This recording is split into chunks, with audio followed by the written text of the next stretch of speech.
Hi friends, 2024 ജൂലൈയിൽ നടക്കുന്ന LPST UPST എക്സാമിന് ബയോളജി സബ്ജക്റ്റിൽ നിന്നും മുഴുവൻ മാർക്കും സ്കോർ ചെയ്യാൻ നിങ്ങളെ സഹായിക്കുന്ന ക്ലാസ്സുകളിലേക്ക് സ്വാഗതം.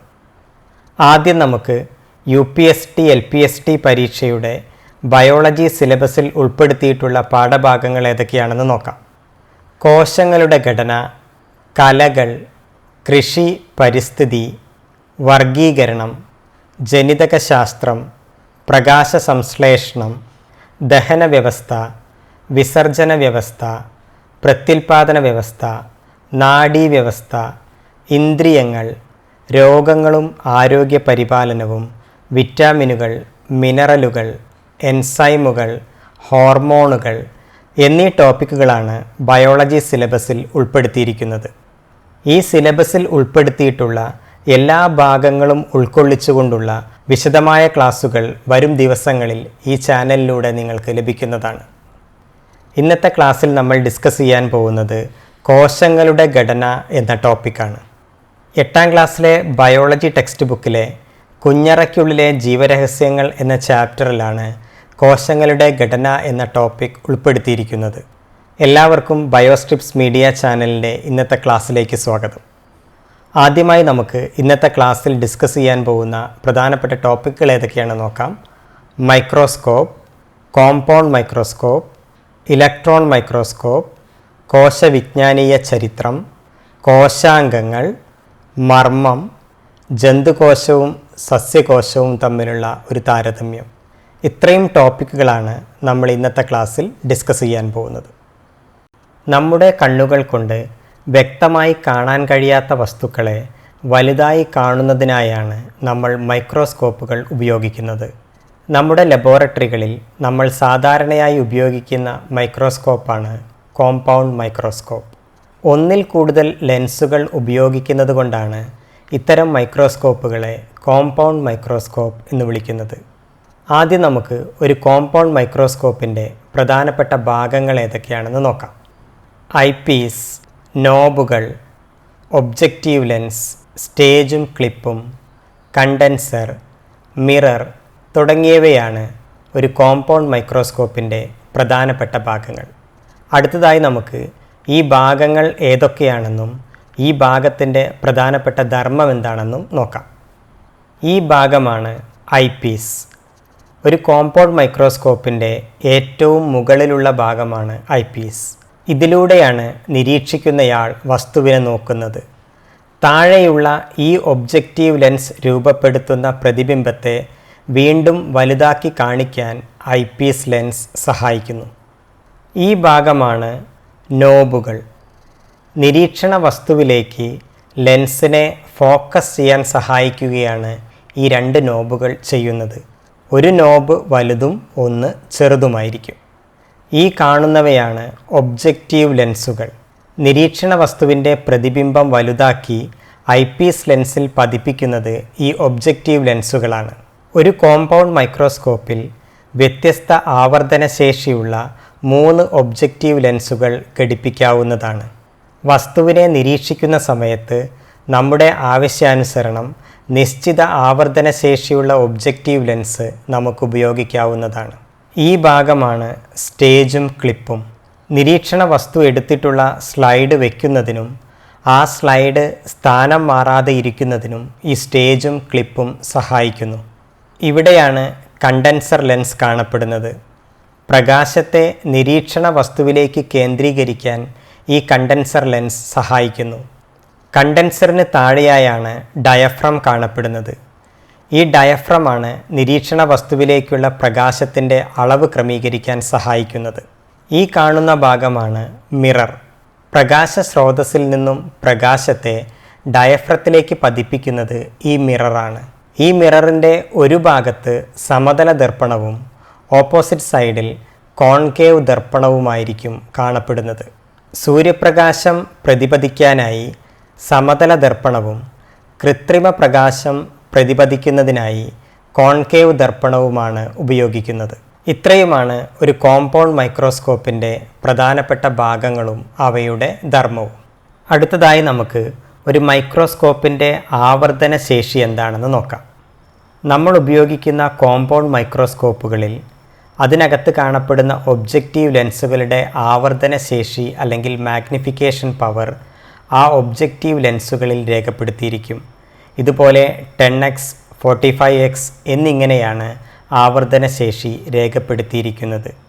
ഇതുപോലെ തന്നെ കോമ്പൗണ്ട് മൈക്രോസ്കോപ്പിലെ ഐപീസിലും ഇത്തരത്തിലുള്ള ആവർത്തന ശേഷി രേഖപ്പെടുത്തിയിരിക്കും. ഒരു മൈക്രോസ്കോപ്പിൻ്റെ ഒബ്ജക്റ്റീവ് ലെൻസിലും ഐപീസിലുമുള്ള ആവർത്തന ശേഷികളുടെ ഗുണനഫലമാണ് ആ മൈക്രോസ്കോപ്പിൻ്റെ ആവർത്തന ശേഷി. അതായത് ഒബ്ജക്റ്റീവ് ലെൻസിൽ രേഖപ്പെടുത്തിയിരിക്കുന്ന മാഗ്നിഫിക്കേഷൻ പവറും ഐപീസിൽ രേഖപ്പെടുത്തിയിരിക്കുന്ന മാഗ്നിഫിക്കേഷൻ പവറും തമ്മിൽ ഗുണിച്ച് കിട്ടുന്ന ഫലമാണ് ആ മൈക്രോസ്കോപ്പിൻ്റെ മാഗ്നിഫിക്കേഷൻ പവർ അല്ലെങ്കിൽ ആവർത്തന ശേഷി. ആദ്യകാലങ്ങളിൽ ഉപയോഗിച്ചിരുന്ന ഒരു മൈക്രോസ്കോപ്പിൻ്റെ ചിത്രമാണ് ഇവിടെ നൽകിയിരിക്കുന്നത്. നമ്മൾ നേരത്തെ പരിചയപ്പെട്ട ഒരു കോമ്പൗണ്ട് മൈക്രോസ്കോപ്പ് ഉപയോഗിച്ച് ഒരു വസ്തുവിനെ പരമാവധി ആ വസ്തുവിൻ്റെ 1500 മടങ്ങ് വലുപ്പത്തിൽ മാത്രമേ നമുക്ക് കാണാൻ കഴിയുകയുള്ളൂ. അതുകൊണ്ട് തന്നെ ഒരിക്കലും ഒരു കോമ്പൗണ്ട് മൈക്രോസ്കോപ്പ് ഉപയോഗിച്ച് ഒരു കോശത്തിൻ്റെ അതിസങ്കീർണമായ ഘടനയെക്കുറിച്ച് മനസ്സിലാക്കുവാനും പഠിക്കാനും കഴിയുകയില്ല. ഒരു കോശത്തിൻ്റെ അതിസൂക്ഷ്മവും സങ്കീർണവുമായ ഘടന മനസ്സിലാക്കുന്നതിനായി ഇന്ന് നമ്മൾ ഉപയോഗിക്കുന്നത് ഇലക്ട്രോൺ മൈക്രോസ്കോപ്പുകളാണ്. ഇത്തരത്തിലുള്ള ഇലക്ട്രോൺ മൈക്രോസ്കോപ്പുകളുടെ പ്രത്യേകതകൾ എന്തൊക്കെയാണെന്നാണ് നമ്മൾ അടുത്തതായി നോക്കാൻ പോകുന്നത്. Electron microscope. ഒരു സാധാരണ മൈക്രോസ്കോപ്പിൽ ഒരു വസ്തുവിനെ അതിൻ്റെ 1500 മടങ്ങ് വലുപ്പത്തിൽ മാത്രമേ നമുക്ക് കാണാൻ സാധിക്കുകയുള്ളൂ. അതേസമയം ഒരു ഇലക്ട്രോൺ മൈക്രോസ്കോപ്പ് ഉപയോഗിച്ച് ഒരു വസ്തുവിനെ അതിൻ്റെ 2,00,000 മടങ്ങ് വലുപ്പത്തിൽ നമുക്ക് കാണാൻ സാധിക്കും. നമ്മൾ ഉപയോഗിക്കുന്ന സാധാരണ കോമ്പൗണ്ട് മൈക്രോസ്കോപ്പിൽ പ്രകാശത്തിൻ്റെ സഹായത്തോടു കൂടിയാണ് വസ്തുക്കളെ വലുതായി കാണാൻ സഹായിക്കുന്നത്. അതേസമയം ഒരു ഇലക്ട്രോൺ മൈക്രോസ്കോപ്പിൽ ഇലക്ട്രോൺ ബീമിൻ്റെ സഹായത്തോടു കൂടിയാണ് വസ്തുവിനെ വലുതായി കാണാൻ സഹായിക്കുന്നത്. ഇത്തരത്തിൽ ഇലക്ട്രോണുകളെ ഉപയോഗപ്പെടുത്തുന്ന മൈക്രോസ്കോപ്പുകളാണ് ഇലക്ട്രോൺ മൈക്രോസ്കോപ്പുകൾ. നേരത്തെ നമ്മൾ പരിചയപ്പെട്ട കോമ്പൗണ്ട് മൈക്രോസ്കോപ്പിൽ പ്രകാശത്തെ ഫോക്കസ് ചെയ്യാനായി നമ്മൾ ഉപയോഗിക്കുന്നത് ലെൻസുകളാണ്. എന്നാൽ ഇലക്ട്രോൺ മൈക്രോസ്കോപ്പിൽ ഇലക്ട്രോണുകളെ ഫോക്കസ് ചെയ്യാനായി ലെൻസുകൾ നമുക്ക് ഉപയോഗിക്കാൻ കഴിയുകയില്ല. ലെൻസുകൾക്ക് പകരമായി ഇലക്ട്രോൺ മൈക്രോസ്കോപ്പിൽ ഇലക്ട്രോണുകളെ ഫോക്കസ് ചെയ്യാനായി ഉപയോഗിക്കുന്നത് കാന്തിക മണ്ഡലമാണ്. പ്രധാനമായും 2 തരം ഇലക്ട്രോൺ മൈക്രോസ്കോപ്പുകൾ നിലവിലുണ്ട്: transmission electron microscope and scanning electron microscope. Transmission electron മൈക്രോസ്കോപ്പിൽ നിരീക്ഷിക്കേണ്ട ഒരു വസ്തുവിൻ്റെ വിശാലമായ ഭാഗത്തെ ഒറ്റ നോട്ടത്തിൽ നമുക്ക് നിരീക്ഷിക്കാൻ കഴിയും. എന്നാൽ സ്കാനിംഗ് ഇലക്ട്രോൺ മൈക്രോസ്കോപ്പിൽ നിരീക്ഷിക്കേണ്ട വസ്തുവിൻ്റെ പ്രതലത്തെ ചെറിയ ചെറിയ ഭാഗങ്ങളായി സ്കാൻ ചെയ്യുകയാണ് ചെയ്യുന്നത്. സൂക്ഷ്മ വസ്തുക്കളുടെ ത്രിമാന ദൃശ്യങ്ങൾ വ്യക്തമായി മനസ്സിലാക്കുന്നതിനായി സ്കാനിംഗ് ഇലക്ട്രോൺ മൈക്രോസ്കോപ്പുകളാണ് ഉപയോഗിക്കുന്നത്. ഇത്തരത്തിൽ വസ്തുക്കളെ അനേക ലക്ഷം മടങ്ങ് വലുപ്പത്തിൽ കാണാൻ സാധിക്കുന്ന ഇലക്ട്രോൺ മൈക്രോസ്കോപ്പുകളുടെ ആവിർഭാവത്തോടു കൂടിയാണ് കോശത്തെക്കുറിച്ചും കോശത്തിനകത്ത് കാണപ്പെടുന്ന കോശാംഗങ്ങളെക്കുറിച്ചുമുള്ള വ്യക്തമായ ധാരണ നമുക്ക് ലഭിക്കാൻ തുടങ്ങിയത്. അടുത്തതായി നമുക്ക് ഒരു സാധാരണ മൈക്രോസ്കോപ്പും ഒരു ഇലക്ട്രോൺ മൈക്രോസ്കോപ്പും തമ്മിലുള്ള പ്രധാനപ്പെട്ട വ്യത്യാസങ്ങൾ എന്തൊക്കെയാണെന്ന് നോക്കാം. സാധാരണ മൈക്രോസ്കോപ്പിൽ വസ്തുക്കളെ വലുതാക്കി കാണിക്കാൻ പ്രകാശമാണ് ഉപയോഗിക്കുന്നത്. അതേസമയം ഇലക്ട്രോൺ മൈക്രോസ്കോപ്പിൽ വസ്തുക്കളെ വലുതാക്കി കാണിക്കാൻ പ്രകാശത്തിന് പകരം ഇലക്ട്രോണുകൾ ഉപയോഗിക്കുന്നു. ഒരു സാധാരണ മൈക്രോസ്കോപ്പിൽ 1500 മടങ്ങ് വരെ വലുപ്പത്തിൽ വസ്തുക്കളെ കാണാൻ കഴിയുന്നു. അതേസമയം ഇലക്ട്രോൺ മൈക്രോസ്കോപ്പിൽ 2,00,000 മടങ്ങ് വലുപ്പത്തിൽ വസ്തുക്കളെ കാണാൻ കഴിയും. സാധാരണ മൈക്രോസ്കോപ്പിൽ വസ്തുക്കളെ വലുതാക്കി കാണിക്കാൻ ലെൻസുകളാണ് ഘടിപ്പിച്ചിട്ടുള്ളത്. എന്നാൽ ഇലക്ട്രോൺ മൈക്രോസ്കോപ്പിൽ കാന്തിക മണ്ഡലത്തെ ഉപയോഗിച്ചാണ് ഇലക്ട്രോണുകളെ ഫോക്കസ് ചെയ്യുന്നത്. അടുത്തതായി നമുക്ക് കോശവിജ്ഞാനീയ ചരിത്രത്തിലെ പ്രധാനപ്പെട്ട നാഴികക്കല്ലുകൾ ഏതൊക്കെയാണെന്ന് നോക്കാം. ഇന്ന് വളരെയധികം വേഗത്തിൽ വികസിച്ചു കൊണ്ടിരിക്കുന്ന ബൃഹത്തായ ഒരു ശാസ്ത്രശാഖയാണ് കോശപഠനം. കോശങ്ങളെക്കുറിച്ചുള്ള പഠനമാണ് കോശവിജ്ഞാനീയം അല്ലെങ്കിൽ സെൽ ബയോളജി അല്ലെങ്കിൽ സൈറ്റോളജി എന്ന പേരിൽ അറിയപ്പെടുന്നത്. കോശവിജ്ഞാനീയത്തിന് അടിത്തറ പാകിയ ശ്രദ്ധേയമായ കണ്ടെത്തലുകളെല്ലാം നടന്നത് 19-ാം നൂറ്റാണ്ടിൻ്റെ മധ്യദശകങ്ങളിലാണ്. മൈക്രോസ്കോപ്പുകളുടെ ഗവേഷണ രംഗത്തുണ്ടായ വളർച്ചയാണ് കോശവിജ്ഞാനീയത്തിൻ്റെ വളർച്ചയ്ക്ക് കാരണമായി മാറിയത്. ആദ്യമായി ഒരു കോശത്തെ നിരീക്ഷിച്ച വ്യക്തിയാണ് റോബർട്ട് ഹുക്ക്. 1665 റോബർട്ട് ഹുക്ക് ആദ്യമായി ഒരു കോശത്തെ നിരീക്ഷിച്ചത്. റോബർട്ട് ഹുക്ക് സ്വന്തമായി നിർമ്മിച്ച ഒരു മൈക്രോസ്കോപ്പിൽ കോർക്കിൻ്റെ ചെറിയ കഷ്ണങ്ങളാണ് അദ്ദേഹം ആദ്യമായി നിരീക്ഷിച്ചത്. ഇങ്ങനെ നിരീക്ഷിച്ച സമയത്ത് മൈക്രോസ്കോപ്പിലൂടെ അദ്ദേഹം കണ്ട കോർക്കിൻ്റെ കഷ്ണത്തിൻ്റെ ചിത്രമാണ് ഇവിടെ നൽകിയിരിക്കുന്നത്. തേനീച്ചക്കൂട്ടിലെ ചെറിയ അറകളെ പോലെയുള്ള ചെറിയ ചെറിയ അറകളെയാണ് അദ്ദേഹം ഈ മൈക്രോസ്കോപ്പിലൂടെ കണ്ടത്. ഈ ചെറിയ അറകളെ കൊച്ചുമുറികൾ എന്നർത്ഥം വരുന്ന സെല്ലുലേ എന്നാണ് അദ്ദേഹം വിളിച്ചത്. സെല്ലുലേ എന്ന ഈ പദത്തിൽ നിന്നാണ് പിന്നീട് സെൽ അല്ലെങ്കിൽ കോശം എന്ന പദം ആവിർഭവിച്ചത്. ആദ്യമായി ജീവനുള്ള കോശങ്ങളെ നിരീക്ഷിച്ച വ്യക്തിയാണ് Antonie van Leeuwenhoek. Robert Hooke cork കോശങ്ങളെ നിരീക്ഷിച്ചതിന് ശേഷം ഏകദേശം 23 വർഷങ്ങൾക്ക് ശേഷമാണ് ആൻറ്റോൺ വാൻ ലീവൻഹോക്ക് ജീവനുള്ള കോശങ്ങളെ നിരീക്ഷിച്ചത്. അദ്ദേഹം സ്വന്തമായി തയ്യാറാക്കിയ ഒരു മൈക്രോസ്കോപ്പ് ഉപയോഗിച്ചാണ് ആദ്യമായി ഇത്തരത്തിൽ ജീവനുള്ള കോശങ്ങളെ ആൻറ്റോൺ വാൻ ലീവൻഹോക്ക് നിരീക്ഷിച്ചത്. കോശവിജ്ഞാനീയ ചരിത്രത്തിലെ ചില പ്രധാനപ്പെട്ട നാഴികക്കല്ലുകളാണ് അടുത്തതായി നമ്മൾ ചർച്ച ചെയ്യാൻ പോകുന്നത്. കോശവിജ്ഞാനീയവുമായി ബന്ധപ്പെട്ട ചില പ്രധാനപ്പെട്ട സയൻറ്റിസ്റ്റുകളെക്കുറിച്ചും അവരുടെ കണ്ടെത്തലുകളെക്കുറിച്ചുമാണ് ഈ ഭാഗത്ത് നമ്മൾ പ്രധാനമായും ഡിസ്കസ് ചെയ്യുന്നത്. First one, Robert Brown. കോശത്തിൻ്റെ കേന്ദ്രഭാഗം കണ്ടെത്തിയത് റോബർട്ട് ബ്രൗൺ ആണ്. 1831 അദ്ദേഹം കോശത്തിൻ്റെ കേന്ദ്രഭാഗം കണ്ടെത്തിയത്. ഈ കോശത്തിൻ്റെ കേന്ദ്രഭാഗത്തെയാണ് അദ്ദേഹം ന്യൂക്ലിയസ് എന്ന് വിളിച്ചത്. Next one, MJ Schleiden.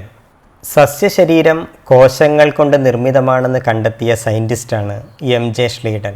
1838 MJ Schleiden സസ്യശരീരം കോശങ്ങളാൽ നിർമ്മിതമാണെന്ന് കണ്ടെത്തിയത്. Theodor Schwann.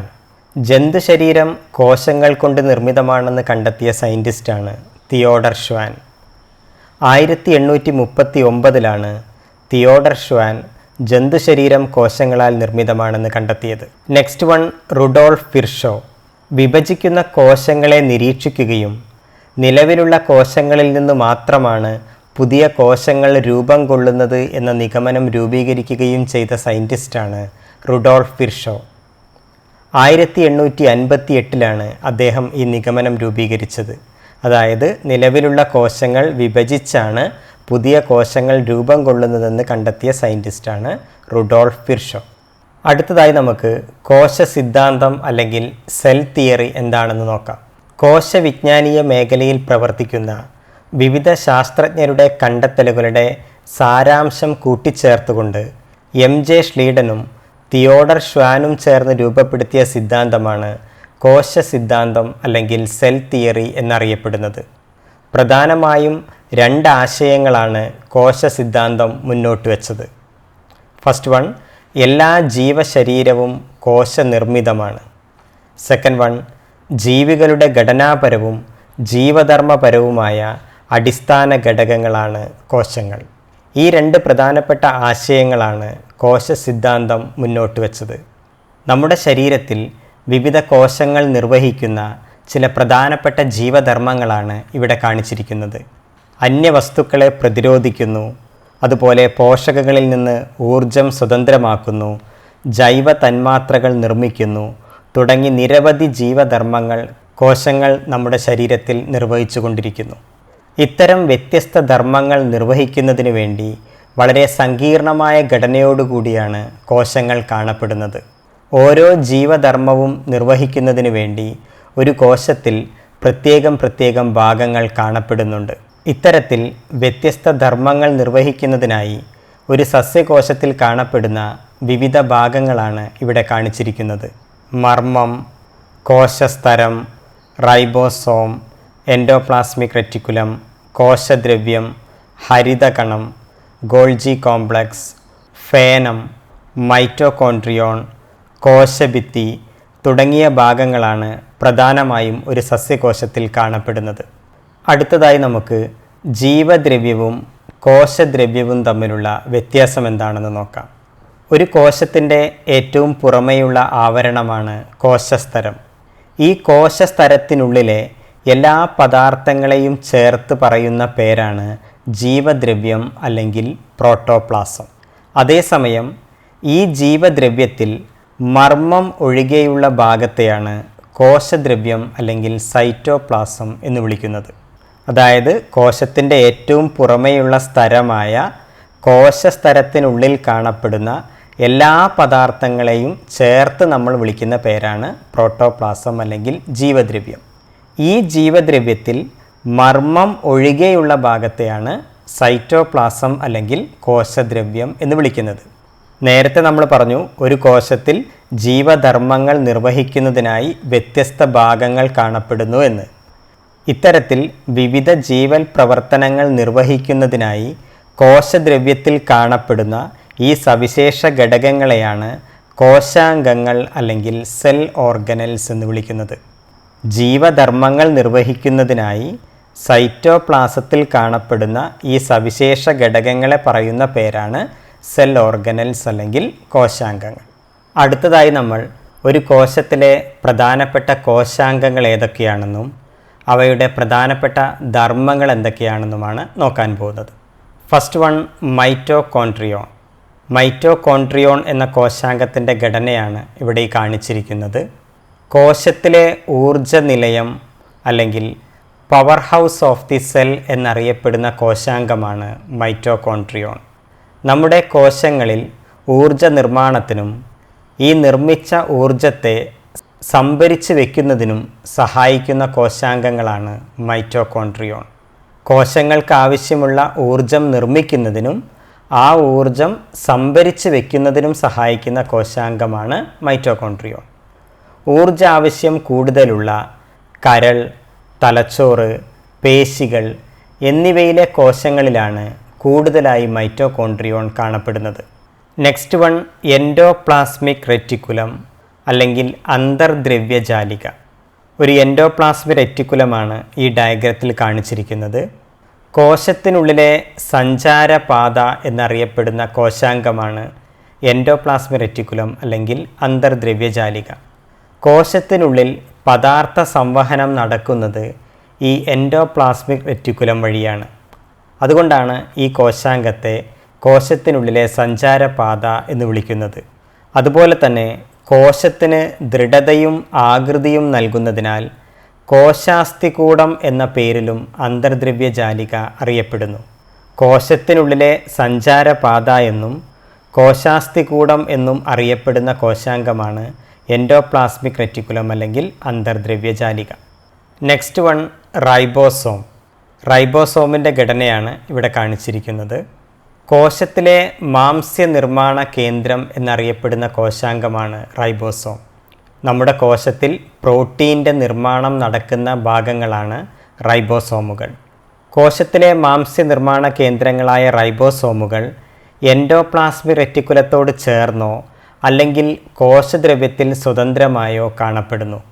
അതായത് ചില റൈബോസോമുകൾ എൻഡോപ്ലാസ്മിക് റെറ്റിക്കുലം അല്ലെങ്കിൽ അന്തർദ്രവ്യജാലികയുമായി ചേർന്ന് കാണപ്പെടുന്നുണ്ട്. അതുപോലെ തന്നെ കോശദ്രവ്യത്തിൽ സ്വതന്ത്രമായും റൈബോസോമുകൾ കാണപ്പെടുന്നുണ്ട്. നെക്സ്റ്റ് വൺ, ഫേനം അല്ലെങ്കിൽ വാക്യൂൾ. ടോണോപ്ലാസ്റ്റ് എന്ന സ്തരം കൊണ്ട് ആവരണം ചെയ്യപ്പെട്ട കോശാംഗങ്ങളാണ് ഫേനങ്ങൾ അല്ലെങ്കിൽ വാക്യൂൾസ്. ജലം, ലവണങ്ങൾ, വിസർജ്യ വസ്തുക്കൾ എന്നിവ സംഭരിക്കുന്ന ഭാഗങ്ങളാണ് ഫേനങ്ങൾ. അതായത് ഒരു കോശത്തിനകത്ത് അധികമായി വരുന്ന ജലം, ലവണങ്ങൾ, വിസർജ്യ വസ്തുക്കൾ എന്നിവ സംഭരിച്ച് വെച്ചിരിക്കുന്ന കോശാംഗങ്ങളാണ് വാക്യൂൾസ് അല്ലെങ്കിൽ ഫേനങ്ങൾ. Next one, Golgi complex.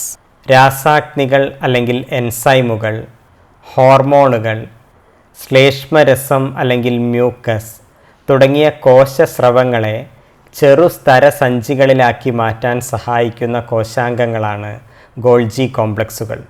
കോശങ്ങൾ ഉൽപ്പാദിപ്പിക്കുന്ന രാസാഗ്നികൾ, ഹോർമോണുകൾ, ശ്ലേഷ്മരസം തുടങ്ങിയ സെക്രീഷൻസിനെ ചെറിയ സ്തരസഞ്ചികൾ അല്ലെങ്കിൽ വെസിക്കിൾസിനകത്താക്കി മാറ്റാൻ സഹായിക്കുന്ന കോശാംഗമാണ് ഗോൾജി കോംപ്ലക്സ്. അതുകൊണ്ട് തന്നെ ഗ്രന്ഥി കോശങ്ങളിലാണ് ഗോൾജി കോംപ്ലക്സുകൾ കൂടുതലായി കാണപ്പെടുന്നത്. അടുത്തതായി നമ്മൾ ഡിസ്കസ് ചെയ്യാൻ പോകുന്നത് കോശത്തിൻ്റെ നിയന്ത്രണ കേന്ദ്രമായ മർമ്മത്തിൻ്റെ ഘടനയെക്കുറിച്ചാണ്. ഒരു മർമ്മത്തിൻ്റെ ഡയഗ്രമാണ് ഇവിടെ കാണിച്ചിരിക്കുന്നത്. ഇവിടെ കാണിച്ചിരിക്കുന്നത്. ആദ്യം നമുക്ക് മർമ്മത്തിൻ്റെ പ്രധാന ഭാഗങ്ങൾ ഏതൊക്കെയാണെന്ന് നോക്കാം. മർമ്മസ്തരം, മർമ്മരന്ധ്രം, മർമ്മദ്രവ്യം, മർമ്മകം, ക്രൊമാറ്റിൻ ജാലിക തുടങ്ങിയവയാണ് ഒരു മർമ്മത്തിൻ്റെ പ്രധാനപ്പെട്ട ഭാഗങ്ങൾ. അടുത്തതായി നമുക്ക് ഈ ഓരോ ഭാഗത്തിൻ്റെയും പ്രധാനപ്പെട്ട ധർമ്മങ്ങൾ എന്തൊക്കെയാണെന്ന് നോക്കാം. ഫസ്റ്റ് വൺ, മർമ്മസ്തരം അല്ലെങ്കിൽ ന്യൂക്ലിയർ മെംബ്രെയിൻ. മർമ്മത്തെ ആവരണം ചെയ്ത് കാണുന്ന സ്തരമാണ് ന്യൂക്ലിയർ മെംബ്രെയിൻ അല്ലെങ്കിൽ മർമ്മസ്തരം. 2 പാളികൾ കൊണ്ടാണ് ഈ മർമ്മസ്തരം നിർമ്മിച്ചിരിക്കുന്നത്. അതുകൊണ്ട് തന്നെ മർമ്മത്തെ ആവരണം ചെയ്ത് കാണുന്ന 2 പാളികളുള്ള സ്തരമാണ് മർമ്മസ്തരം. നെക്സ്റ്റ് വൺ, മർമ്മരന്ധ്രം അല്ലെങ്കിൽ ന്യൂക്ലിയർ പോർ. മർമ്മസ്തരത്തിൽ കാണുന്ന ചെറിയ സുഷിരങ്ങളെയാണ് മർമ്മരന്ധ്രം അല്ലെങ്കിൽ ന്യൂക്ലിയർ പോർസ് എന്ന് വിളിക്കുന്നത്. മർമ്മത്തിനകത്തേക്കും പുറത്തേക്കുമുള്ള പദാർത്ഥങ്ങളുടെ സംവഹനത്തിന് സഹായിക്കുകയാണ് ഈ മർമ്മരന്ധ്രം ചെയ്യുന്നത്. മർമ്മരന്ധ്രത്തിലൂടെയാണ് മർമ്മത്തിനകത്തേക്കും മർമ്മത്തിൽ നിന്ന് പുറത്തേക്കും പദാർത്ഥങ്ങളുടെ സംവഹനം നടക്കുന്നത്. മർമ്മദ്രവ്യം അല്ലെങ്കിൽ ന്യൂക്ലിയോപ്ലാസം. മർമ്മത്തിനുള്ളിൽ കാണപ്പെടുന്ന ദ്രാവക ഭാഗമാണ് മർമ്മദ്രവ്യം അല്ലെങ്കിൽ ന്യൂക്ലിയോപ്ലാസം എന്നറിയപ്പെടുന്നത്. മർമ്മകവും ക്രൊമാറ്റിൻ ജാലികയും കാണപ്പെടുന്നത് മർമ്മത്തിനകത്തെ ഈ മർമ്മദ്രവ്യത്തിലാണ്. നെക്സ്റ്റ് വൺ, മർമ്മകം അല്ലെങ്കിൽ ന്യൂക്ലിയോലസ്. മർമ്മദ്രവ്യത്തിൽ ഗോളാകൃതിയിൽ കാണപ്പെടുന്ന ഭാഗങ്ങളാണ് മർമ്മകം അല്ലെങ്കിൽ ന്യൂക്ലിയോലസ്. റൈബോസോം നിർമ്മാണത്തിൽ പ്രധാന പങ്ക് വഹിക്കുന്ന ഭാഗങ്ങളാണ് മർമ്മകങ്ങൾ. നെക്സ്റ്റ് വൺ, ക്രൊമാറ്റിൻ ജാലിക അല്ലെങ്കിൽ ക്രൊമാറ്റിൻ റെറ്റിക്കുലം. മർമ്മദ്രവ്യത്തിൽ വലക്കണ്ണികൾ പോലെ കെട്ടിപ്പിണഞ്ഞ് കിടക്കുന്ന ഭാഗങ്ങളെയാണ് ക്രൊമാറ്റിൻ ജാലിക അല്ലെങ്കിൽ ക്രൊമാറ്റിൻ റെറ്റിക്കുലം എന്ന് പറയുന്നത്. ഈ ക്രൊമാറ്റിൻ റെറ്റിക്കുലത്തിനകത്താണ് ജീനുകൾ കാണപ്പെടുന്നത്. കോശത്തിൻ്റെ നിയന്ത്രണ കേന്ദ്രമായ മർമ്മത്തിൻ്റെ വിവിധ ഭാഗങ്ങളാണ് ഇപ്പോൾ നമ്മൾ ചർച്ച ചെയ്തത്. അടുത്തതായി നമുക്ക് പ്രോകാരിയോട്ടുകളും യൂക്കാരിയോട്ടുകളും തമ്മിലുള്ള പ്രധാനപ്പെട്ട വ്യത്യാസങ്ങൾ എന്തൊക്കെയാണെന്ന് നോക്കാം. കോശത്തിനകത്ത് വ്യക്തമായ മർമ്മം കാണപ്പെടാത്ത ജീവികളെയാണ് പ്രോകാരിയോട്ടുകൾ എന്ന് വിളിക്കുന്നത്. പ്രോകാരിയോട്ടുകളുടെ കോശത്തിൽ കാണുന്ന മർമ്മത്തിന് ചുറ്റും മർമ്മസ്തരം കാണപ്പെടുന്നില്ല. അതുകൊണ്ട് തന്നെ ഒരു വ്യക്തമായ മർമ്മം ഇത്തരം ജീവികളുടെ കോശത്തിൽ നമുക്ക് കാണാൻ കഴിയുകയില്ല. ഈ ജീവികളെയാണ് പ്രോകാരിയോട്ടുകൾ എന്ന് വിളിക്കുന്നത്.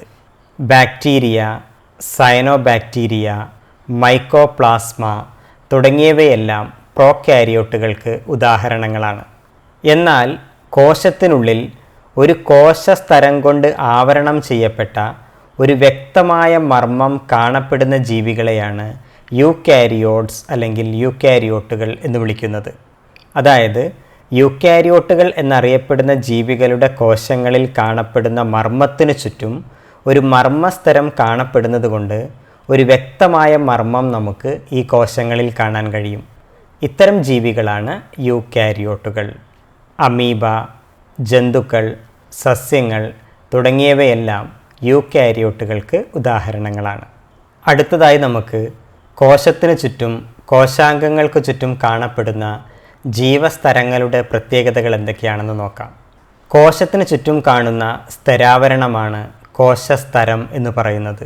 ഈ ആവരണമാണ് കോശത്തെ മറ്റു കോശങ്ങളിൽ നിന്ന് വേർതിരിക്കുന്നത്.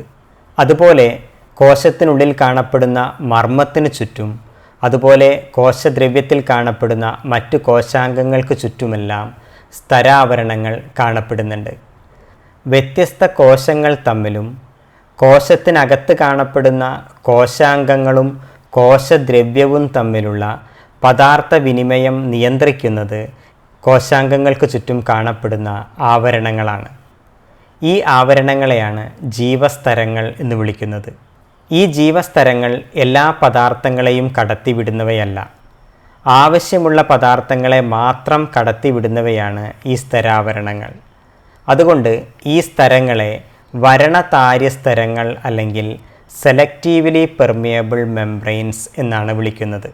കോശങ്ങൾക്കോ കോശാംഗങ്ങൾക്കോ ആവശ്യമുള്ള പദാർത്ഥങ്ങളെ മാത്രം കടത്തിവിടുന്നതിനാലാണ് ഈ ജീവസ്തരങ്ങളെ വരണതാര്യസ്തരങ്ങൾ എന്ന് വിളിക്കുന്നത്. അടുത്തതായി നമുക്ക് സസ്യകോശത്തിൽ മാത്രം കാണപ്പെടുന്ന ഒരു കോശാംഗത്തെ പരിചയപ്പെടാം. സസ്യകോശത്തിൽ മാത്രം കാണപ്പെടുന്ന ഒരു കോശാംഗമാണ് ജൈവകണങ്ങൾ അല്ലെങ്കിൽ പ്ലാസ്റ്റിഡ്സ്. 3 തരത്തിലുള്ള ജൈവകണങ്ങളാണ് സസ്യകോശങ്ങളിൽ കാണപ്പെടുന്നത്. വർണ്ണകണം അല്ലെങ്കിൽ ക്രോമോപ്ലാസ്റ്റ്, ഹരിതകണം അല്ലെങ്കിൽ ക്ലോറോപ്ലാസ്റ്റ്, ശ്വേതകണം അല്ലെങ്കിൽ ല്യൂക്കോപ്ലാസ്റ്റ്. അതായത് 3 തരം ജൈവകണങ്ങളാണ് സസ്യകോശങ്ങളിൽ കാണപ്പെടുന്നത്: വർണ്ണകണം, ഹരിതകണം, ശ്വേതകണം. ഇനി നമുക്ക് ഈ ഓരോ ജൈവകണത്തിൻ്റെയും ധർമ്മം എന്താണെന്ന് നോക്കാം. പ്രകാശ സംശ്ലേഷണത്തിന് സഹായിക്കുന്ന ജൈവകണങ്ങളാണ് ഹരിതകണങ്ങൾ അല്ലെങ്കിൽ ക്ലോറോപ്ലാസ്റ്റുകൾ. അതേസമയം ഒരു ചെടിയിലെ പൂക്കൾ, ഫലങ്ങൾ, ഇലകൾ എന്നിവയ്ക്ക് നിറം നൽകുന്ന കണങ്ങളാണ് വർണ്ണകണങ്ങൾ. നമുക്ക് ചില വർണ്ണകണങ്ങൾക്ക് ഉദാഹരണങ്ങൾ നോക്കാം. First one, xanthophyll. മഞ്ഞ നിറം നൽകുന്ന ഒരു വർണ്ണകണമാണ് സാന്തോഫിൽ. Second one, carotene. മഞ്ഞ കലർന്ന ഓറഞ്ച് നിറം നൽകുന്ന വർണ്ണകണമാണ് കരോട്ടിൻ. Third one, anthocyanin. ഒരു സസ്യത്തിൻ്റെ വിവിധ ഭാഗങ്ങൾക്ക് ചുവപ്പ്, പർപ്പിൾ നിറങ്ങൾ നൽകുന്ന വർണ്ണകണമാണ് ആന്തോസയനിൻ. അതേസമയം നിറമില്ലാത്ത ജൈവകണങ്ങളാണ് ശ്വേതകണങ്ങൾ എന്നറിയപ്പെടുന്നത്. ആഹാരവസ്തുക്കളുടെ സംഭരണം നടക്കുന്ന കോശങ്ങളിലാണ് ശ്വേതകണങ്ങൾ കൂടുതലായി കാണപ്പെടുന്നത്. പഴങ്ങൾ പഴുക്കുന്ന സമയത്ത് അവയ്ക്ക് നിറമാറ്റവും അതുപോലെ രുചിമാറ്റവും സംഭവിക്കാറുണ്ടല്ലോ. എന്തുകൊണ്ടാണ് ഇത്തരത്തിൽ നിറമാറ്റവും രുചിമാറ്റവും സംഭവിക്കുന്നതെന്ന് നോക്കാം. ഫലങ്ങൾ പാകമാകുന്നതിനനുസരിച്ച് അതിൽ കാണപ്പെടുന്ന ഹരിതകണങ്ങൾ വർണ്ണകണങ്ങളായി മാറുന്നത് കൊണ്ടാണ് ഈ നിറമാറ്റം സംഭവിക്കുന്നത്. അതുപോലെ തന്നെ ഫലങ്ങളിൽ കാണപ്പെടുന്ന അന്നജം പഞ്ചസാരയായി മാറുന്നത് കൊണ്ടാണ് അവയ്ക്ക് രുചിമാറ്റം സംഭവിക്കുന്നത്. ഇതുപോലെ സസ്യകോശങ്ങളിൽ മാത്രം കാണപ്പെടുന്ന ഒരു ഭാഗമാണ് കോശഭിത്തി അല്ലെങ്കിൽ സെൽ വോൾ. സെല്ലുലോസ് കൊണ്ട് നിർമ്മിച്ച കോശഭിത്തിയാണ് സസ്യകോശങ്ങളിൽ കാണപ്പെടുന്നത്. ജന്തുകോശങ്ങളിൽ കോശസ്തരത്തിന് പുറമെയായി ഇത്തരത്തിലുള്ള കോശഭിത്തി കാണപ്പെടുന്നില്ല. അടുത്തതായി നമുക്ക് ജന്തുകോശത്തിൽ മാത്രം കാണപ്പെടുന്ന കോശാംഗങ്ങൾ ഏതൊക്കെയാണെന്ന് നോക്കാം. ഒരു ജന്തുകോശത്തിൻ്റെ ഘടനയാണ് ഇവിടെ കാണിച്ചിരിക്കുന്നത്. ജന്തുകോശത്തിൽ മാത്രം കാണപ്പെടുന്ന 2 കോശാംഗങ്ങളാണ് ലൈസോസോം, സെൻട്രോസോം എന്നിവ. First one, centrosome. ജന്തുകോശങ്ങളിൽ മാത്രം കാണപ്പെടുന്ന കോശാംഗമാണ് സെൻട്രോസോം. കോശവിഭജനത്തിന് സഹായിക്കുന്ന സെൻട്രിയോളുകൾ കാണപ്പെടുന്നത് ഈ സെൻട്രോസോമുകളിലാണ്. ജന്തുകോശത്തിൽ മാത്രം കാണപ്പെടുന്ന മറ്റൊരു കോശാംഗമാണ് ലൈസോസോം. സൂയിസൈഡൽ ബാഗ്സ് അല്ലെങ്കിൽ ആത്മഹത്യാ സഞ്ചികൾ എന്നറിയപ്പെടുന്ന കോശാംഗങ്ങളാണ് ലൈസോസോമുകൾ. നമ്മുടെ കോശത്തിനുള്ളിൽ പ്രവേശിക്കുന്ന അന്യവസ്തുക്കളെ നശിപ്പിക്കാൻ വേണ്ട ദഹനരസങ്ങൾ അല്ലെങ്കിൽ ഡൈജസ്റ്റീവ് എൻസൈമുകൾ അടങ്ങിയിരിക്കുന്ന കോശാംഗങ്ങളാണ് ലൈസോസോമുകൾ.